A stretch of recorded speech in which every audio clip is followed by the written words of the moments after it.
রাঙামাটির বাঘাইছড়ির মধ্যম বাঘাইছড়ি আবাসিক এলাকায় গোপন সংবাদের ভিত্তিতে অভিযান চালিয়ে ১০০ কার্টুন অবৈধ ভারতীয় সিগারেট জব্দ করেছে ২৭ বিজিবি মারিশা জোন।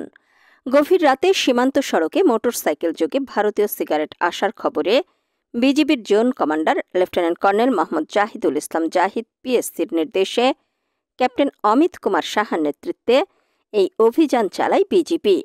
এ সময় সড়কে দ্রুত গতিতে এগিয়ে আসা একটি মোটরসাইকেলকে ওত পেতে থাকা বিজিবির সদস্যরা চ্যালেঞ্জ করলে ওই আরোহী বস্তা ফেলে পালিয়ে যায়। পরে তল্লাশি চালিয়ে ১০০ কার্টুন ভারতীয় মন্ড ব্র্যান্ডের সিগারেট জব্দ করা হয়, যার বাজার মূল্য আনুমানিক ২,৫০,০০০ টাকা। সিগারেট জব্দের বিষয়টি নিশ্চিত করে মারিশা জোনের zone commander lieutenant colonel Jahidul Islam বলেন, চোরা কারবারিদের বিরুদ্ধে বিজিবির অবস্থান জিরো টলারেন্স। অবৈধ মালামাল জব্দে এ ধরনের অভিযান আগামীতেও অব্যাহত থাকবে। সীমান্ত এলাকায় অবৈধ পণ্যের চলাচল বন্ধে নজরদারি আরও জোরদার করা হয়েছে। বিজিবি জানায়, জব্দ করা সিগারেটগুলো পরবর্তী আইনগত প্রক্রিয়ার জন্য সংশ্লিষ্ট দপ্তরে হস্তান্তরের প্রস্তুতি চলছে।